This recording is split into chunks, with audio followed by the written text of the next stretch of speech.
Podcast. We'll be sitting down with a fresh guest each week. Someone who shares the same kayak fishing passion that runs through our veins. We're talking kayak anglers, kayak companies, lure experts. Heck, anyone who's got a story to tell about landing the big ones from a kayak. We're setting our sights on becoming the #1 kayak fishing podcast in the world. You'll get a chuckle, a grin, and hey, maybe even a belly laugh. Because we believe in the power of humor. But above all, we're here to educate and inspire. So, whether you're a seasoned kayak angler or just dipping your toes into this exhilarating world, join us on the Kayak Fishing Obsessed podcast. It's time to reel in adventure, camaraderie, and the joy of the catch. Here's your host, Daren Wendell. You fish freaks, welcome back to episode number 147 of the Kayak Fishing Obsessed podcast. I'm Daren with Wendell Fishing. I got my co-host Wyatt Hammond riding shotgun with me tonight.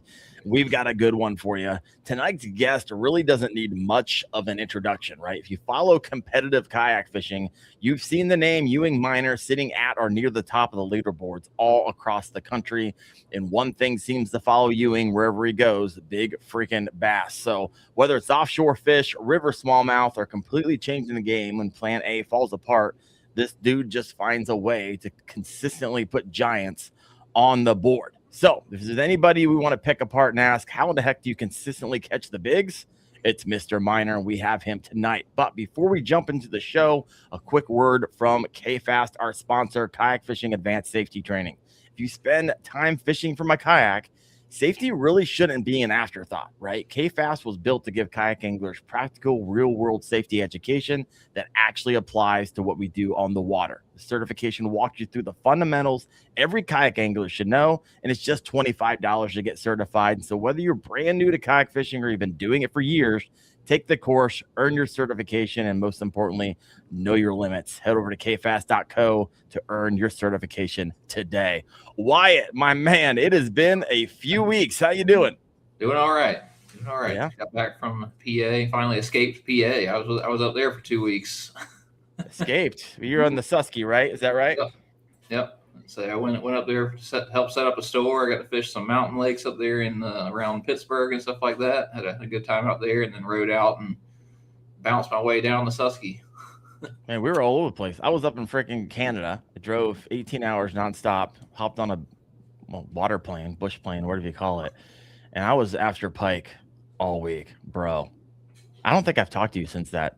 No, I was wanting to hear about that. Whew. So I didn't know this, but I guess a trophy pike is like 40 inches, right? And so everyone was trying to go after 40-inch pike. How many north of 40 can we get? And our team ended up getting like 19 total over 40 inches. We had a 46. I caught two 44s, which is like a 25-pound pike. Just managing it on bass tackle. It was freaking awesome, man. And so I got all kinds of videos and photos and stuff that are be coming out starting next week. It's hours and hours of footage you got to edit, but man, that was a blast. So catching a 4-pound bass, fun. Catching a 25-pound pike, bro, that's just next level. So it was a good time. Man. Well, yeah, I'm that one time. I know, right? It was a good time. All right, well, let's go ahead and get I got Ewing over here sitting in the green room. Ewing, welcome to the show, brother. How are you doing? I'm doing great. How about yourself? I'm a little jealous. I'm the only one that doesn't have check wallpaper behind me, so I'm a little sad. Wyatt, I see a lot of champions on Ewing's background. I see a bunch of 3rd and 4th and 5th places on yours. I don't know what's going on here. Yeah, so true. Traded a lot of mine. Traded all my champions for 5th and 6th. Oh, is that what happened? Oh my gosh, so good. Well, I have officially lost mouse control. What in the world just happened? So I can't monitor anything on my screen. All right, so Wyatt, handle it over here. I don't know what just happened here. Like I can't. Figures. I've used this computer for like a year and a half and no issues, and now I can't use a mouse. I think I'm gonna have to plug it in. So you guys are gonna have to. Wyatt, can you take over for a second and ask him about his many recent wins. I know he was on the Sussie this past week. I'm gonna go plug in my mouse and I'll be back. Charge it for just a second. Yeah. All right, man. So you've absolutely kicked everybody's ass this entire year for Bassmaster. I think your lowest place was sixth, something like sixth place, fifth place. I got 12th at 13th at Caddo Lake, which that one really should have been a 9th, but I had a 18.5 incher that I was just in a rush and I flopped it out of a pro angler. But yeah, it's been an incredible season. Let's say to top that off with you had the Bass Nation, TN Bass Nation as well. So I mean, it's not just been Bass; it's been across the board. It's been all of it. I've spent a lot of time on the Tennessee River with I joke with Steve Owens, telling him that after this season he's gonna have to quit calling it the Tennessee Bass Nation and call it the TVA Bass Nation, because it's this chick, Watts Bar, Pickwick, Gunnersville, and two of those are mainly in Alabama. But actually, I remember you had 106 down in Gunnersville earlier this year too. 108. 108. Yeah, he remembers. I did. You can't forget days like that. It was spectacular. I was just riding out the urchin craze, which is they're getting very smart to it. It blew up, and I know some people are still catching them, but usually when they get smart to baits, they get smart to them first in Tennessee. I was telling him it seems like it's dying off a little bit more. Everybody's still throwing it, but you're starting to separate the diehard people who are throwing it versus the casual people who are throwing it now. And I said you were one of the first ones out there throwing it, as far as I remember. It was back in February, March. You had it before everybody.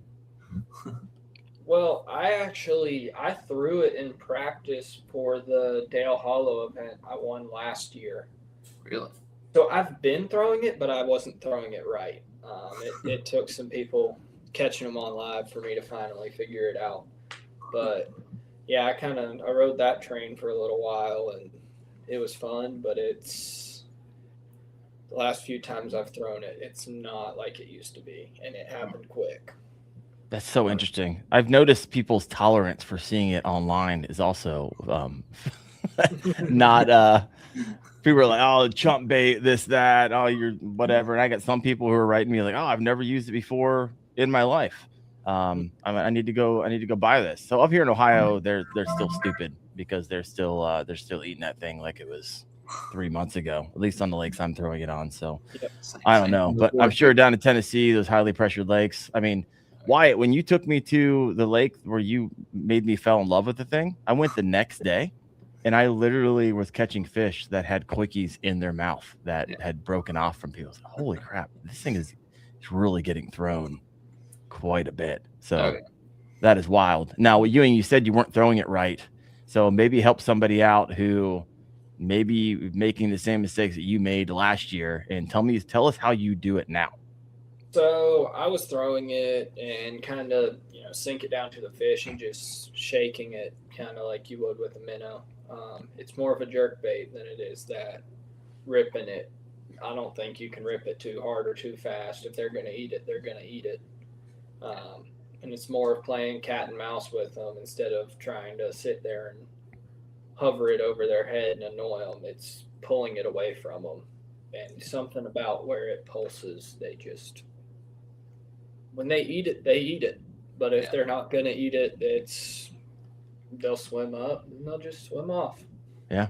So you primarily using FFS to identify this, casting past them, and then, you do it 2 or 3 feet above where they're suspended and make them come up and chase it, or what's your style there? Well, usually I'm fishing structure with it. I've found the suspended fish don't usually eat it that good. Sometimes they will, but most of the time the suspended fish aren't. For whatever reason, they just won't eat it. How about roamers? If they're on bottom, yes. Okay. But when they're suspended, you can catch some, but I think a minnow is still more effective with those fish. Which also, the last Tennessee Bass Nation event I fished on Chickamauga, they wouldn't eat it. I caught them on a Nico rig, a minnow, a flutter spoon, but I didn't catch any on the urchin. It was, which could also be seasonal, but only time will tell with that. We'll know next spring when either everything starts getting one with it again or it's not really a talk. Yeah. Hoping everybody forgets about it by next spring. Yeah, moved on to the next thing. The elites will remind everyone what's hot. Yeah. That and everybody would have overbought them and stopped using them. They're like, oh, I might as well bring this back out of the rotation. I have 50 of them. Wyatt, how are they selling at the store? Tapered off a good bit. But what's a good bit? Newer ones, I still have piles of them now. Used to be I was getting them 800 at a time, and I was selling just cases of them. Like I couldn't put them out on the shelf fast enough, and now they're hanging out there. Some BOGOs going on. Yeah, buy one get there, buy two get one free or something like that. They're marking them down. Yeah, it's all kinds of stuff trying to move them. Yeah, man, it was that nobody knows what to do with them. Confusion. It was overhyped so much that everybody expects them to be dropping in the water and fish just start boiling all around it and going after it. Yeah. 25s, like bumping 24s out of the way to chew on it. Ewing, do you find it? This is just what I found, and maybe it's just my experience, but I found them to kind of be like dink repellent. Typically, I won't get the smallest fish if they're on structure to nail it. It's gonna be one of the larger ones there. Yeah. Is that your experience or no? Yeah, I mean, you will catch smaller fish on it, but especially if you throw like the full cast, you don't really catch small ones. Mm-hmm. I mean, if you catch 5 fish, you'd be right ones. Four of them are going to be over 18 inches. Yeah, is what it seems like. What's your go-to urchin? Koiki. Got it. I've fished the other ones and I've caught plenty of big fish on it. I caught, when I had 108 on Gunnersville, that was on the Hags prickly pear. But like when the ones that get pressured to it, you can tell a big difference between it's just the like off brands. They all seem to, which most of them are the same manufacturer, I'm pretty sure. Right. They're just ordering them in bulk, packaging them, and sending them out. But they're not as stiff as the hide up koikis are. And I think something about that, whatever way it pulses, like if you rip one of many off brands, they'll fold all the way back and then come out. Okay. The hide up, it springs real quick. All right. Interesting. I don't think I've actually held a actual hide up koiki in my hands before. Prickly pear, the generics. I fished the amoeba with success, but never actually have had one of those. So I'm gonna have to take your word for it, or just get my hands on it myself. All right, we're gonna move away from the urchin conversation unless it comes back naturally. Let's move over to you have a lot of checks on your wall. There's a lot of championship trophies behind you. Just from this year. Yeah, I know, right? You're on fire. I was looking at your standings today on Tourney X. I mean, you've caught multiple 25 3/4 that I saw, and these are just absolute monsters. So when did you realize you were approaching bass fishing differently than most anglers? I don't know. I feel like I'm not really approaching it that much differently. There's a lot of guys that are out there doing it the same. I think it's just like the instinct of when to change and when to make those adjustments. Because a lot of those, usually your tournament wins. It's not exactly your practice plan is what you do. Something changes throughout the day and you make that change. You realize what I'm doing is not, it might be working, but not how it needs to work. And you make that adjustment. And I think that's the biggest thing in tournament fishing is being able to adjust with the day, with the conditions, relocate those fish. And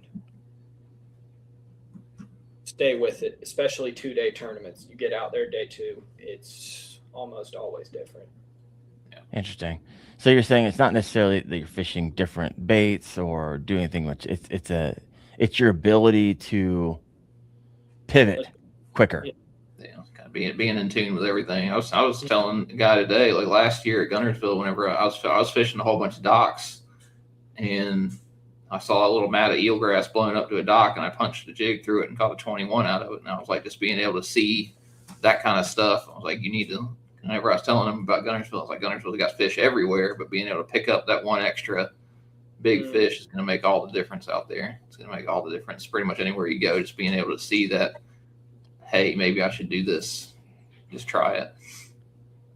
So is that something you notice? Both is the question for both of you as in the tournament. So you guys have a lot of conversations, post-mortems on tournaments. You're all sitting around having, coffee, drinks, whatever it is, food, and you talk about the tournament after it's all said and done. In those conversations, like what's a theme that you see, like mistakes that are like, oh, mistakes are made. That's something I learned 3 years ago and I implemented that. I'm just curious to see, like, from someone, you guys are winning tournament anglers, right? So what are some of the biggest mistakes you even see from some of your fellow anglers? You're like, hey, if you could just fine tweak that one or two things, like you could be competing at a level you don't even know yet. No, you might not share that with them, but you just know in the back of your head because you did the reps, you figured that out. You got the 4th, 5th places when you should have got first. What are some of those things? Which I'll just relate this directly to the Susquehanna. Okay.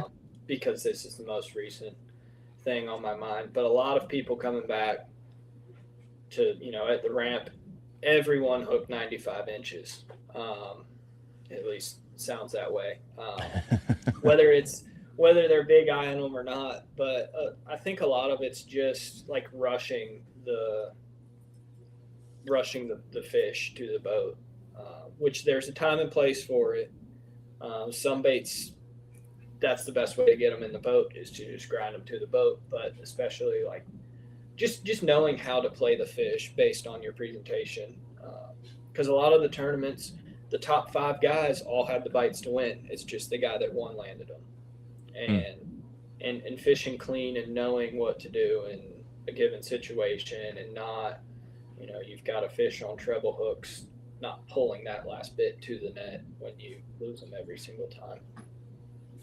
Okay, so clean. So you're talking techniques here. This isn't just about they've done just everything right except the fight. A lot of the times, like that's what that very next level is, fishing clean. So what are some tips for someone who are like, okay, fishing clean? To be honest with you, I've been doing YouTube a while now. Fishing clean is not one of those topics that gets talked about a lot. A lot of people everyone wants to talk about the lure. Every once in a while, people will talk about the technique. Very few people are talking about the last 6 seconds of the fight. Most of the time, it's not rushing it. That's it. You just play the fish, let them get tired. Because you're talking about smallmouth right now. They're bulldogging you. They're torpedoing through the air. Sure, but you're in the context of Susquehanna, right? Yeah. Exactly. Keep making sure everything's in tune. I mean, you can't go out there and throw a treble hook bait on a heavy action rod and stuff like that. Like you've got to make sure that, if you need to be using 20 instead of 16 or 16 pound test instead of 20, or you need to be using a medium heavy instead of heavy, or a 7.3 reel instead of a 6.3 or stuff like that. Like making sure everything is in tune and everything's working the way it should, and not testing things out the day of the tournament, because making sure that that this rod, this reel, this line, all of this is going to work for this technique that you're doing, and that's going to give you confidence to land those fish. And I have made that mistake sometimes, and it's usually I'm at the tackle store the night before because I need to get 2 packs of something that they never have.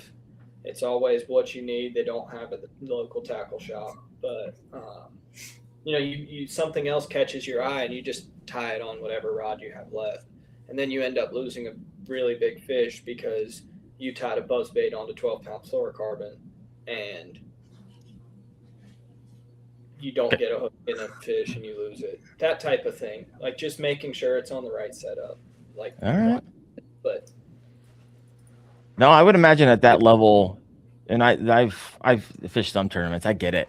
Like, okay, if everyone's like, oh, if I would have caught the one I lost, I would have been in the top 5 and top 10. But however, there's 20 of those stories, right? Everybody who would have caught that one giant, right, that would have put them in the top 5, top 10, and probably half of them are right. They could have.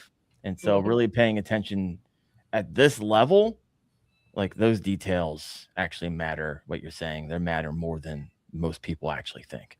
Most people are thinking it's lure. Most people are thinking it's, area presentation. Not a lot of people are talking about fishing clean in the details. So I like that.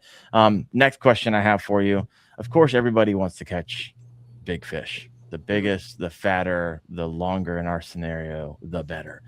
So what would you say separates the anglers, who a lot of everyone listening on here, we're just weekend warriors, man. We're just trying to get a little bit better. Maybe we'll hear Ewing say something that just changes the game, maybe 0.5%, and that's a whole lot better than it was when we came on the podcast today.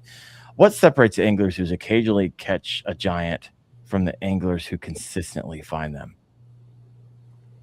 I think it's putting yourself in the right place, and whether that's from your map study, but for me, it's a big thing is, after my practice, I'm like, I went to this ramp and I had 3 bites and had 62 inches, and going there instead of the place that I know I can go catch 80 inches easily. Just being around the big fish, even if it is a risk. You're not going to win if you're not around the winning fish. And sometimes it's a hard decision of, and sometimes people will go fill a limit and then go to this place with big fish. I've heard that strategy before, right? But then you've spent, a lot of the times, the morning bite's the best thing we've got going on. Then you spent your prime time filling a limit instead of, like, say you catch a limit for 80 inches in the morning, and then you go, and in the last 2 hours of the day, you catch 2 over 20 inches. Yeah. When if you spent the what if, like, if you spent the whole day fishing in that area for those bigger fish, would you have over 100 inches, or would you end up with 4 for 80 inches? Yeah. That type of thing of taking that risk to. Well, do you think that risk has a lot to do with kind of saving face, right? Because I've been in that scenario, like, oh man, I don't fish too many tournaments, but as a content creator, I don't want to go out there and show up with 4 fish, and so I at least just want to get a limit on the board so everyone else thinks I kind of know what I'm doing, or just freaking swing for the fences, which sounds like what you're saying. Hey, if you want to win the tournament, like, swing, take the risks. If you want to play it safe, it's likely not going to fall into your favor. If you try to fill a limit first, use your prime time, and then hopefully catch some donks when it's the hardest time of the day to do so. And so do you think that is part of it? The psychology of a lot of people? Which, I mean, now I'm coaching the Carson Newman kayak team, and I always tell them, shoot to win, because if you go in and your goal is to cut a check, and you fall short of that check, you're which it's kind of plain and simple to say it, but you're like, okay, I need to finish 15th to cut a check. Well, you fall a little bit short of that goal and you just barely miss a check. Well, if you shoot to win and you try to win, which I know most people are saying they're trying to win, but then you fall short of that, you're in 8th place, 9th place, 10th place, that type of thing. It doesn't always work out that way. But, the mentality of going for that versus fishing for points or whatnot. Which is interesting. It's because in the same tournament, you have different strategies. Some guys are just trying to fish for points, fishing to save face, fishing for ego. You got others in there like, hey, I'm fishing for top 5. You got others in there like, my only mentality, the only win today is first place. Man, those are 4 or 5 different strategies coming into the same tournament.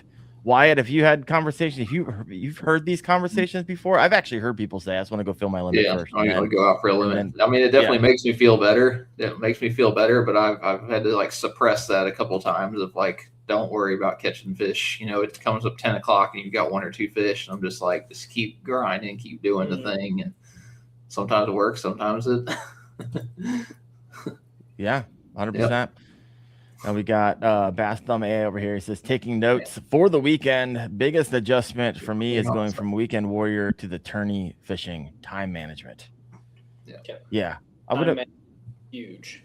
All right, then walk us through for someone who's like, well, what's Ewing talking about? Time management's huge. Well, just like, if you pull up on your morning topwater stretch, and as soon as the sun peaks over the horizon, you go from you were getting a blow up every 15 casts to now I've fished for 35 minutes and I haven't had a bite. Go do something else. Go to something else, or make that adjustment.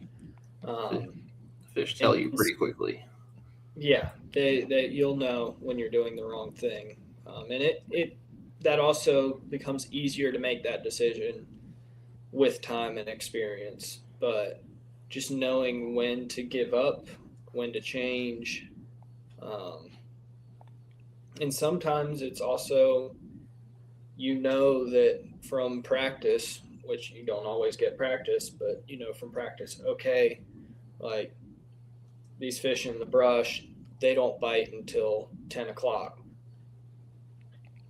And you, instead of, all you've got is brush going, you didn't catch fish doing anything else. Well, if you haven't had a bite before 10 o'clock in practice on brush, don't fish that brush until 10 o'clock. Go fish other stuff and hope for a bonus. Maybe you figure out a better pattern. This is the psychology of tournament fishing, folks. These are the nuances that typically don't get talked about when it comes to preparing for a tournament. Like I said, a lot of lure talk, a lot of kind of finding bass talk, but this is some of the things that really separates the first place through fifth place through the fifth through top 50%. All right, so that kind of segues to you got to find the bass, right? It's August. So to the best of your ability, obviously you're in Tennessee. I'm up here in Ohio. Wyatt was in Pittsburgh. Now he's back into the Carolinas. What are they doing right now, generally speaking? Or you can just speak to your area, right? Where are they? So you've got two polar opposites. You have the fish that go really far offshore, really deep, whether that's I do notice a lot of fish, they get pressured on those points and stuff, and they'll still be in those same areas, but they'll break up into wolf packs and just start roaming around chasing bait nearby. They're not necessarily on the structure. And then you also have your Drew Gregory style fish, way in the backs of the creeks, cool flowing water. And those both can be winning fish, but it's your two polar opposites of either really, really shallow or way out there.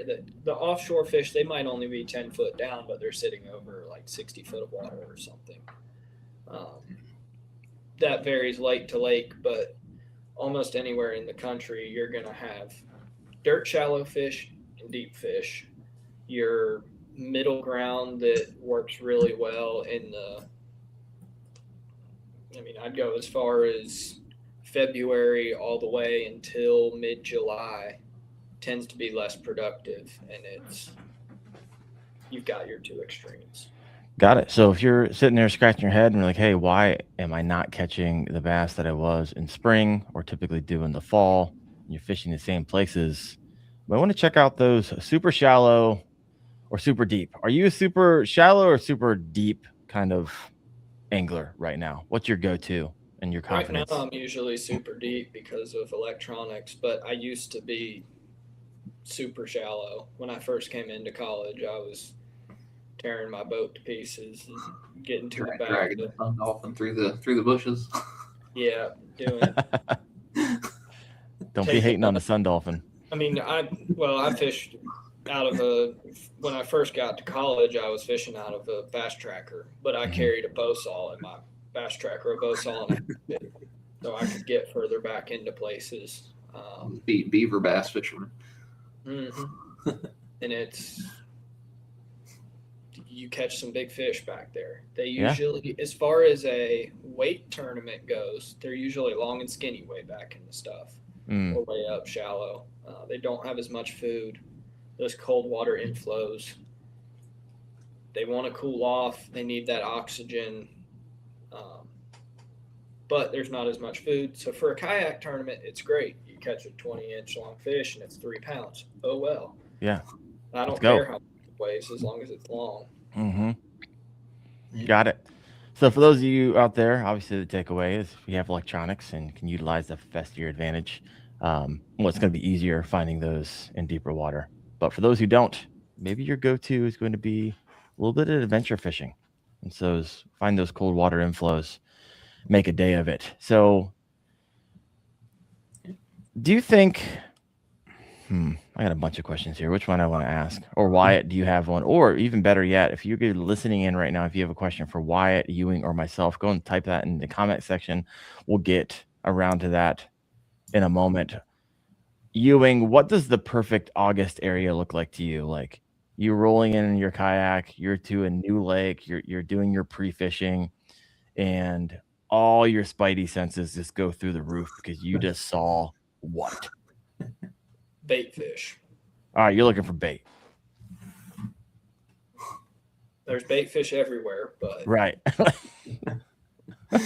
No, it's they start to get towards your, like in the fall, they chase bait and stuff. But I mean, on electronics, you see, I should say, balls of bait. If you just see scattered bait all over the place, then they're probably not getting chased. But if they're in big tight wads, then fish are probably pestering them. So this is the fascination with FFS. I recently just got Humminbird Mega Live 2 with an Explorer unit, and my eyes just open. There's so many freaking fish. And it's so interesting. You'll go to a lake, you'll be like, there's nothing freaking down here. And then you go to a different lake or a different part of that lake, you're like, holy crap, I found them all. Everything. Bass, non-bass, carp, 75 different bait balls. And then this bait ball, like you said, really condensed. It's a really bright return. And then I can literally see the bass underneath of it, like pecking them away. And I can literally, as I roll my lure through it, they're blowing up. And then bass are taking advantage of that. It is a wild world underneath your boat. And something I never realized until you can actually see those returns on sonar. And so it's been wild. So that's what you're looking for.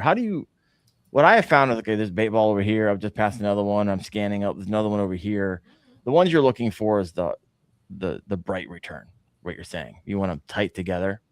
Or you're looking are you looking for the fish underneath of them? Or you be like, hey, they're there. I just can't see them. They're in the grass. I look for the fish as well, but sometimes you'll see like a big bait ball and big bright return, and you see a dull patch in it, and there's a fish sitting inside of the bait ball that you can't see.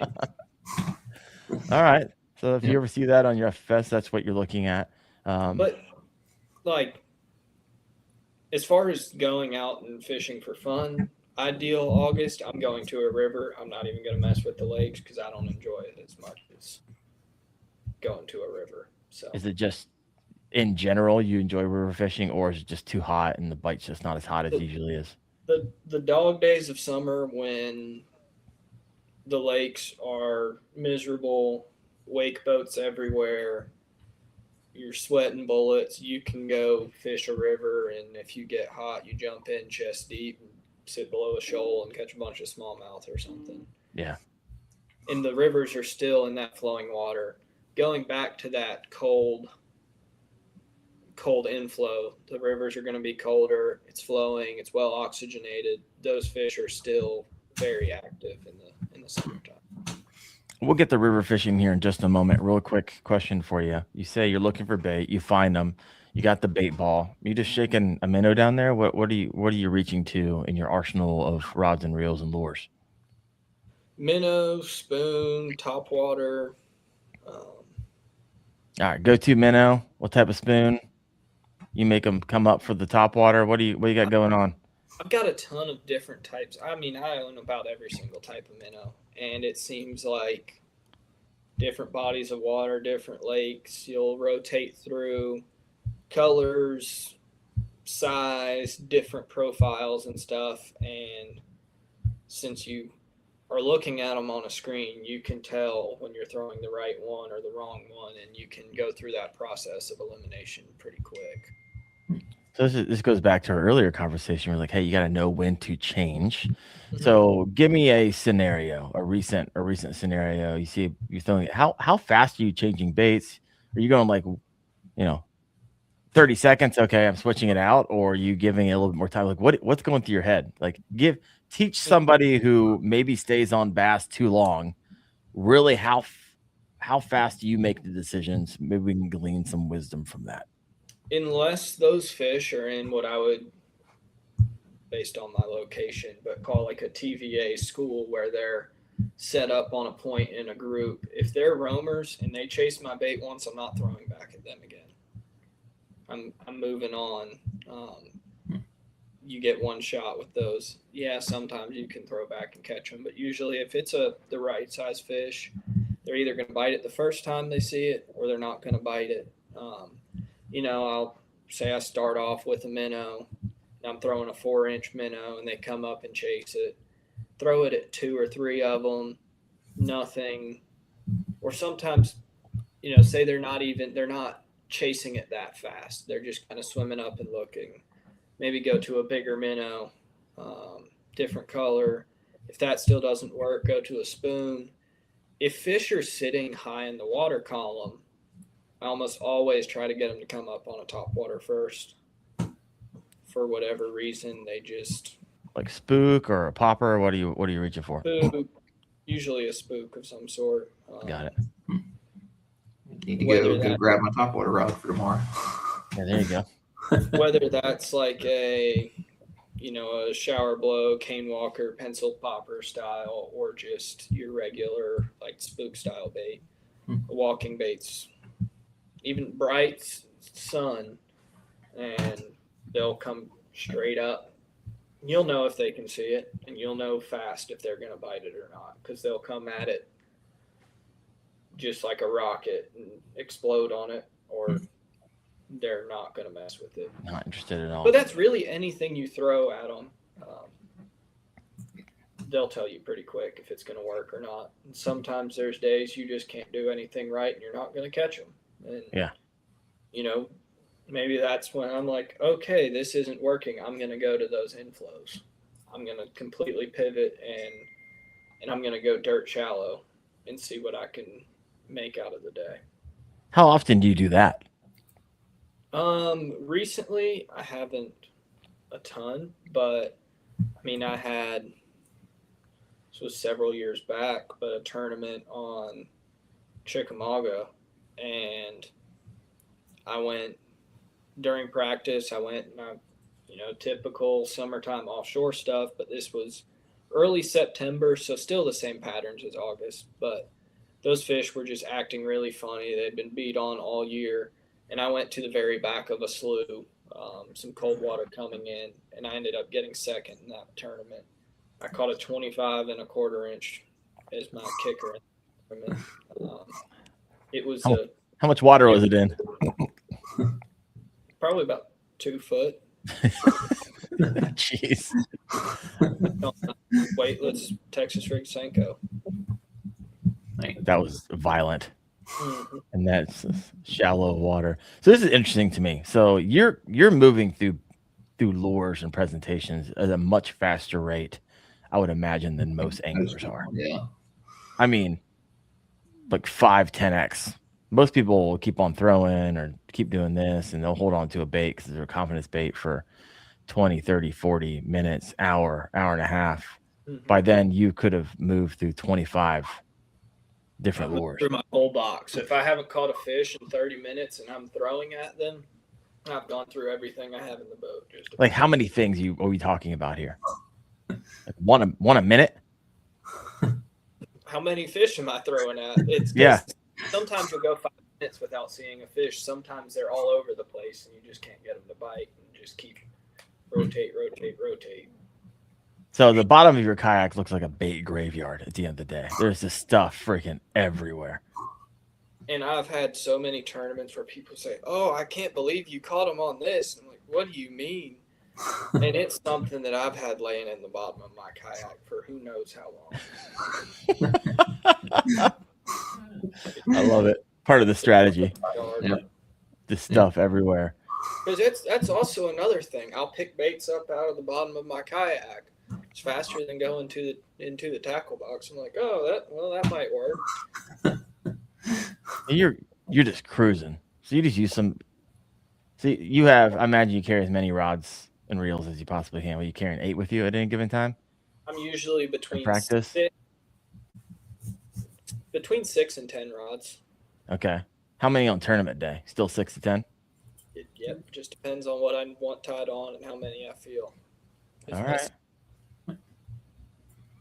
Wow. This is wild to me. This is fun. I'm like a little inside the mind of a big bass hunter over here.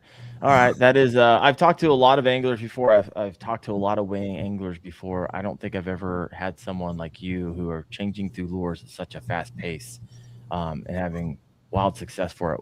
Wyatt, your thoughts? See, I'm going to try that. I'm going to Murray tomorrow, so I'm going to have to bring a whole bunch of different kinds of minnows now. I was only going to bring one, but I guess I'm going to bring a whole bunch of minnows just to see what all's going to work.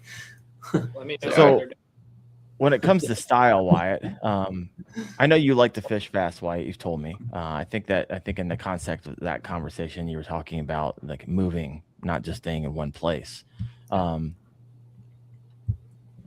Not that one's better than another. One works for you, and one works for Ewing. But what is there something there? You're like, hey, that's interesting. I might have to try that out. It might be something there.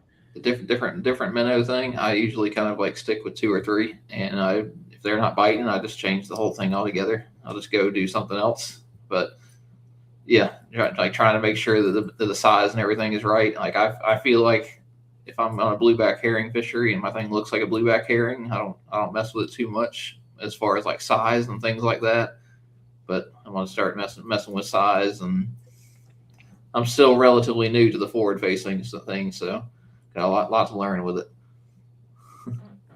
I personally hate a minnow on a blueback lake. I just don't do good with it. Yeah. People do, and I've got my butt kicked by it, but it's not fast enough for me on those lakes. I want something top water. Top water, spoons, list goes on and on, flukes, but something that you can't pull it away from them fast enough. Yeah. And there's the opposite end of things, like your Nico rigs, just plinking it at them and letting it sit. I can't do that. If I bounce in front of them once or twice and they don't eat it, I got to go to the next one. All right, I got some comments over here from the comment section. Got Rooster Tails. Hey, these fellows from Tennessee. Ewing is from Tennessee. And Wyatt co-hosts North Carolina or South Carolina? North Carolina. North Carolina. Yeah, there we go. Love it. He said, just subbed. Ewing, good talk here. I subbed to Wendell long ago when I bought my Garmin Striker 4. Freaking love it, brother. Hopefully that's where I started on. Good stuff. Changing, this one from Michael Bradley. Changing lures that often, what's Ewing's go-to knot? Palomar. There you go. Easy and fast. Do you ever use any type of clips on certain things? Nope, just retying it Palomar. Well, I mean, I feel even if I'm not changing baits, I retie very often. It's part of fishing clean. Especially during a tournament. Yeah, I can't deal with people whenever they come in and, man, I broke off this fish. I'm like, well, did you retie? Like, I broke off the winning fish. I'm like, well, that's in your control. That's actually something under your control right there. So unless it's got you buried in something, that's So are you retying? Is a quick question. Obviously, you can do it by feel, right? If you're feeling next, are you retying simply just because do you have like a system in place? Caught a couple fish. Haven't retied in it feels good. You're like, I just caught a couple fish. It's time to retie. I mean, if you, which I probably start thinking about it earlier than people that aren't used to it, but if I think about maybe I should retie, I'm retying. Got it. So you don't need any type of visual or physical clue to do that. You just do it. If I feel any kind of abrasion in my line, I'm definitely retying. 100%. But I mean, a lot of the times it's just, especially if you catch a big fish, just cut and retie. Don't even worry about feeling your line.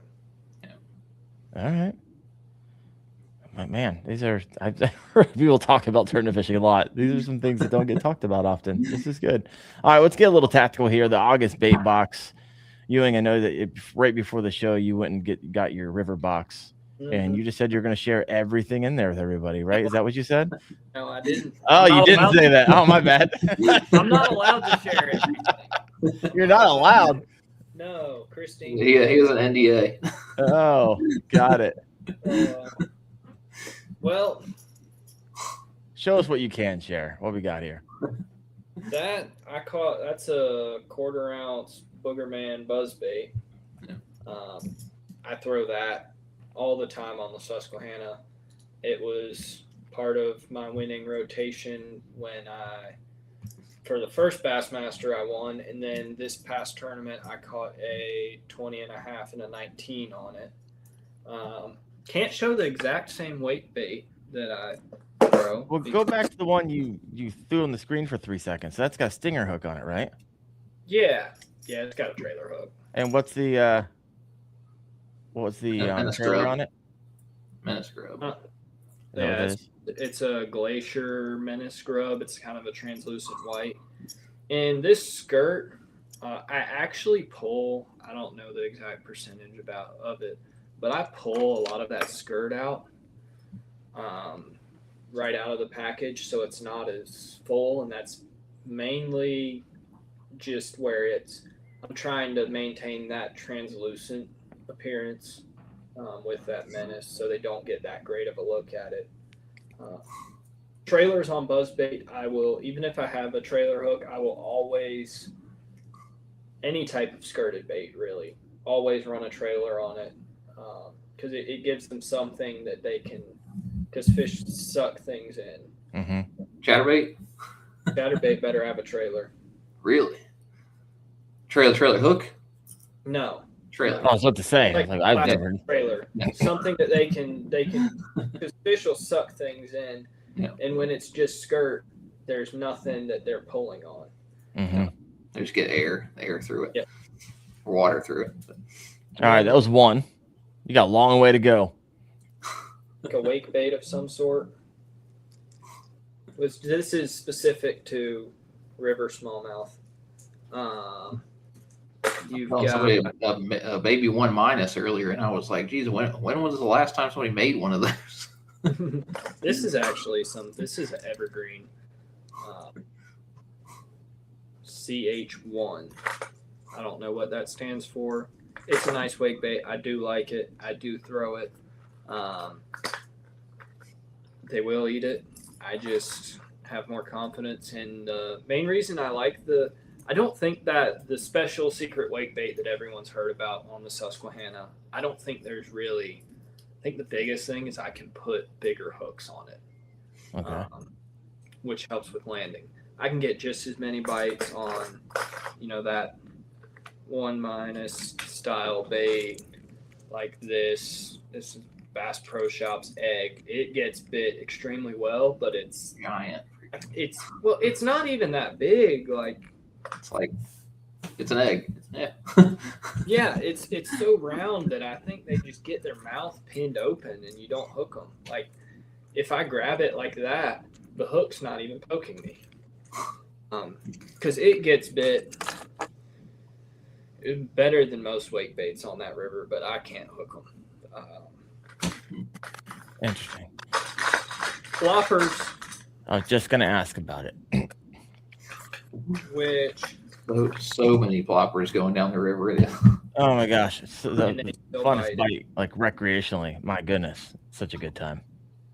Here's a fresh one in the color I like, and here's one that's caught fish in the color I like. So you like that translucent then? Mm-hmm. Or black. That's another color I really like. Like that. Got it. Little 75. But if they're not biting sometimes they'll start missing a translucent one, and I'll switch to a black and they start getting it, or they're not committing to one. But I fish something translucent and I fish something black. I'm not a huge fan of bone when it comes to that stuff. Well, actually, here's a fun one for rivers, which reason I don't throw this on the Susquehanna is you spend too much time unhooking small fish. But that little jackal riser, Okay. you can sit there and catch every single fish off of a shoal, but you have to catch every single fish off of a shoal. And you'll just, when you catch 60 fish in 2 hours, you're spending too much time dealing with fish. That's kind of part of the reason I throw larger topwaters on the Susquehanna, is because I don't want to catch the 14 16. because they take a long time to bring in, and if there's a bait that you can target those 17-inch plus, which my goal by the end of the day is all over 18, and if you can target those bigger size fish and not have to fool with the smaller ones, way better. So when are you throwing one of those wake style baits over the plopper? Like, what's going through your mind when you're reaching for one over the other? And are those the two mainstays when you're on the river? That's what's bringing in. I start my morning with a plopper and a buzzbait, moving fast, covering a bunch of water.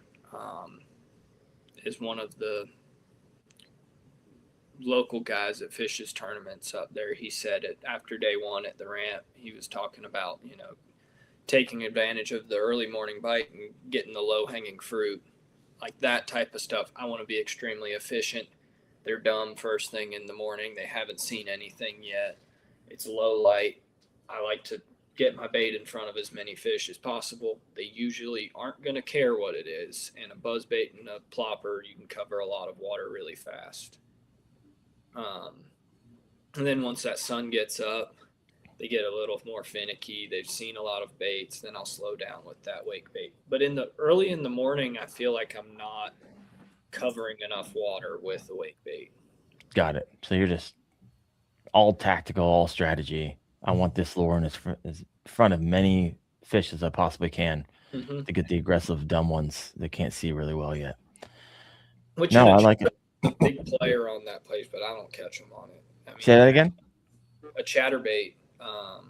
It's a big player out there. I don't catch them on it, but you saw Abby and Jody were right on my heels, both throwing a chatterbait. So I can't catch them on it, at least not good ones. Yeah. I think it takes some of that strategy. I have some rivers of fish around here. It's nothing compared as far as quality size fish that there is in the Susky. Nothing.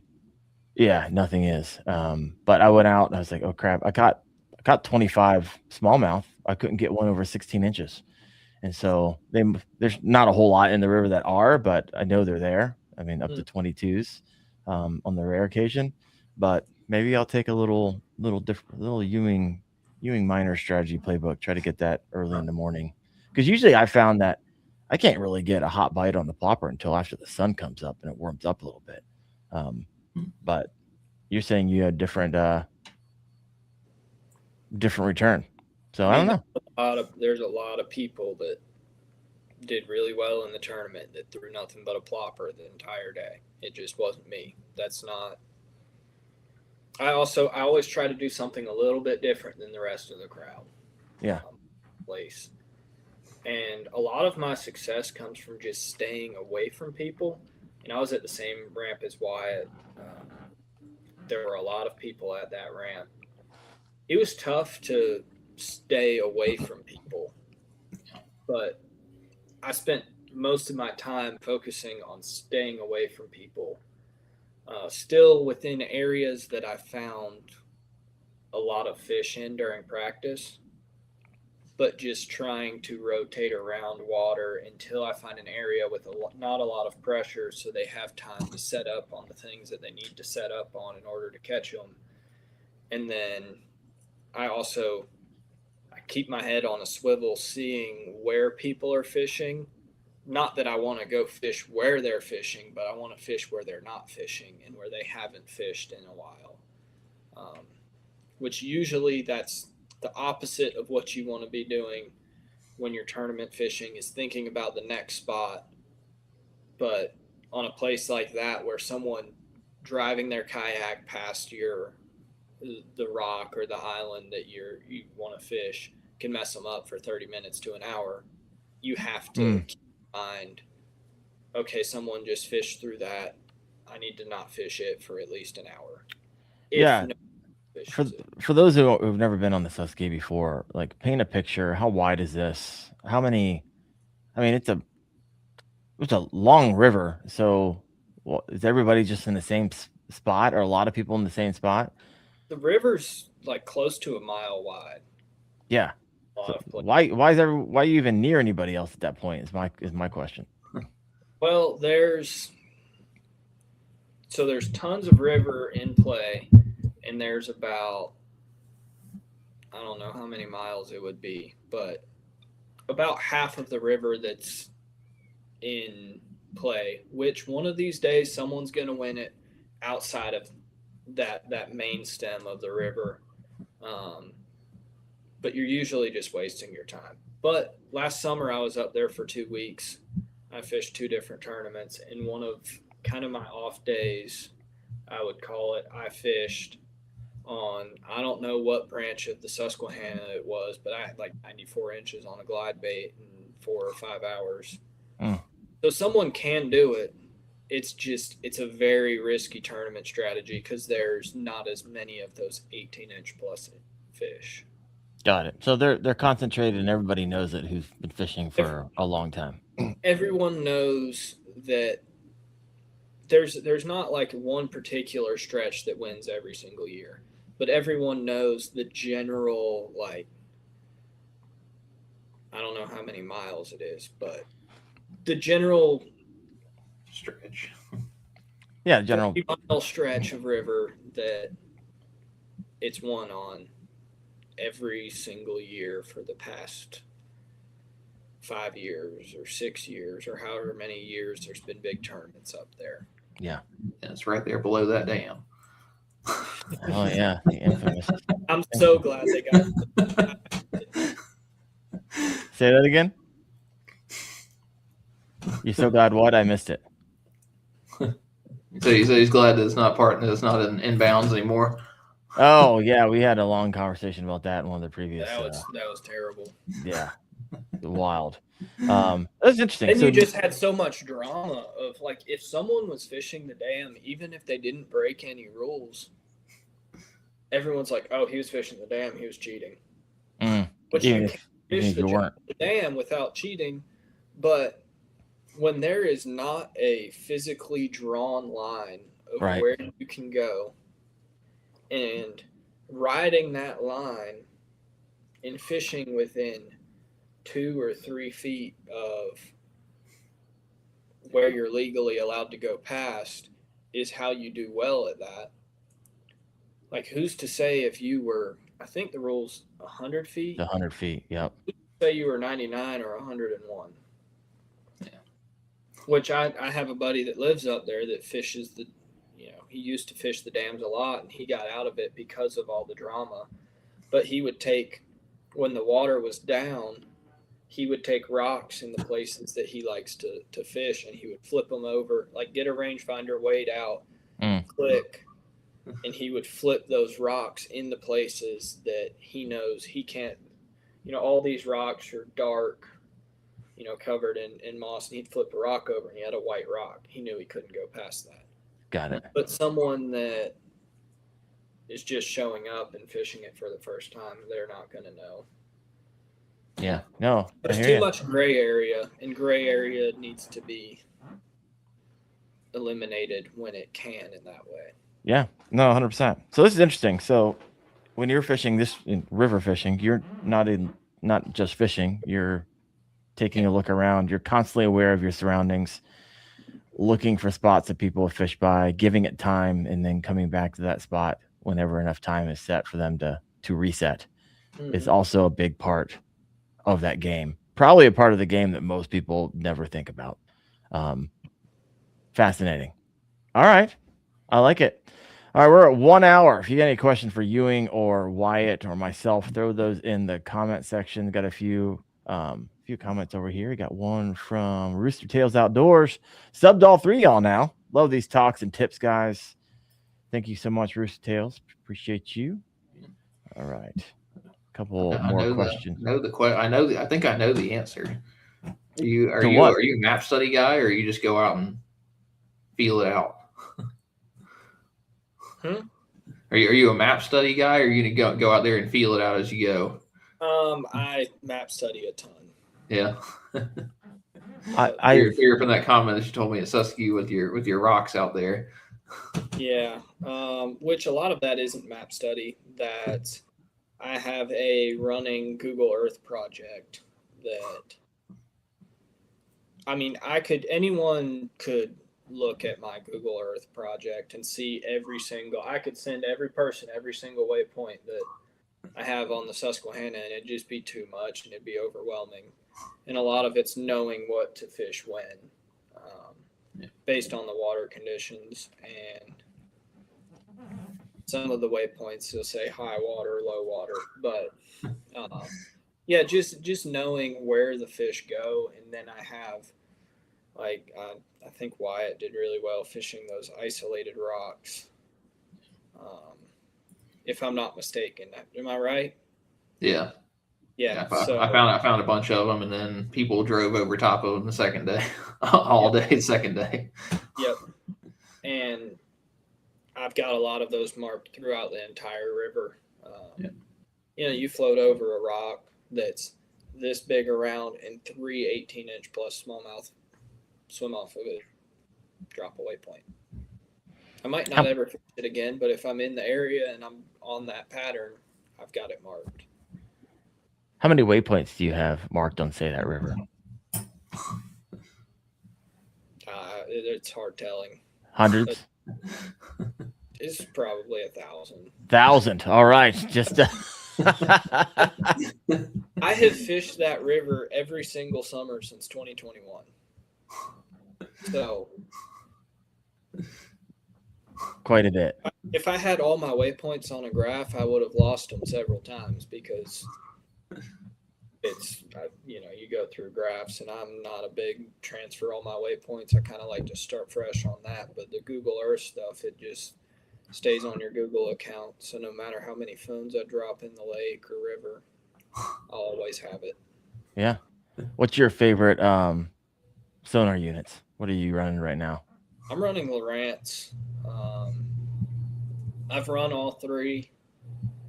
I like to stick to one system on a kayak, at least, because I like to have two graphs that will work together, and I don't have to. I had a Lowrance and a Garmin, and then I'd be, 3/4 of the way through my tournament day and realized I was looking at my Lowrance map, and I had something marked on my Garmin map that I skipped over and forgot to hit.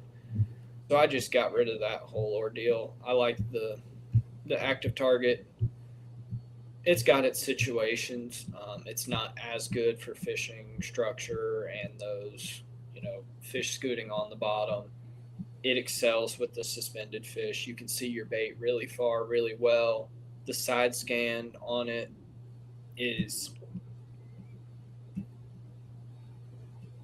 right there with Humminbird. I think Humminbird's better in some situations. Down scan, I would say it's better than Humminbird. Mapping, I have the C maps on my units. I have the Navionics and Lakemaster on my phone. I use all three.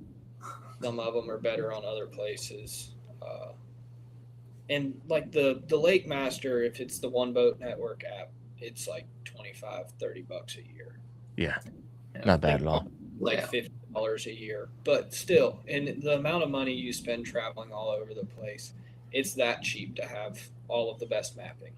Yeah. There's no need to argue, oh, you need to run Humminbird because they have the best map, and you need to run. I've heard all the conversations. Yeah. Still got to be able to read it, know what you're looking at. You're putting yourself at a disadvantage if you're just looking at one map, because there's things that some maps show that others don't, And Like, give us an example. What are you talking about here? So for those of us who are like never thinking about getting FFS, no clue what I'm getting myself into. Well, forward-facing sonar, I'd say whatever brand. I don't know. I don't have much experience with the Humminbird. Like Wyatt, you run it, right? No? I switched to Garmin after safety. Recently. I don't know. The Lowrance and the Garmin are both really good. I would wait on that new Garmin, the two new Garmin transducers. From what I've seen, they look worse than 34. Hit and miss. I'm gonna let Angulus be the field tester for that. Yeah, but Abby's got one, so he's got a 42. You gonna throw a chatterbait? But yeah, I'd say if you have Lowrance graphs, add an active target to it. If you have Garmin graphs, add a live scope. If you have Humminbird, you might want to consider getting a Garmin. I know some people like Bailey does really good with the Humminbird. It just to Mega Live 2, I don't know. I don't have enough experience to say, yeah, it's just as good. But as far as the Garmin versus Lowrance argument, there are situations where one will excel over the other. And if you prefer fishing structure, maybe go with the Garmin. If you want to fish more of your open water stuff, the Lowrance is incredible. But yeah. All right. I can tell you 100%. You use as many map sources as you can. Because I know CMAP, the Chart Explorer, is free. You can see that on there. That One Boat Network, I use that. And then I'll still use Google Earth, like rolling back the history just to double check shallow stuff. But I've seen down in Florida where CMAP doesn't have stuff that Humminbird does, and vice versa and stuff like that. Because I remember I was telling my buddy there was a ditch in one of the lakes in Harris, and I was like, hey, I'm gonna go fish this ditch right quick. And he's like, what are you talking about? He's got Lowrance and I've got Humminbird, and mine shows a 12-foot ditch, and his just shows just flat nothing. Yeah. And I've also seen like Tennessee River. There's one spot that I fish on Chickamauga that's really, really good. And on Humminbird and Navionics, it just shows a straight edge of the ledge. And then on the CMAP, which it also depends on which CMAP card, because it's the base map card that the Discover, I believe, that shows it. There's just a little push out on that ledge, which if you go down it with side scan and down scan, you go down the side of that ledge, you're going to find it. But if you're just motoring on to the next spot and you're not paying attention, little details like that you'll miss. And that's all three brands will show different stuff in different ways. I do really like on the Navionics, the relief shading, I feel like is better than the other one.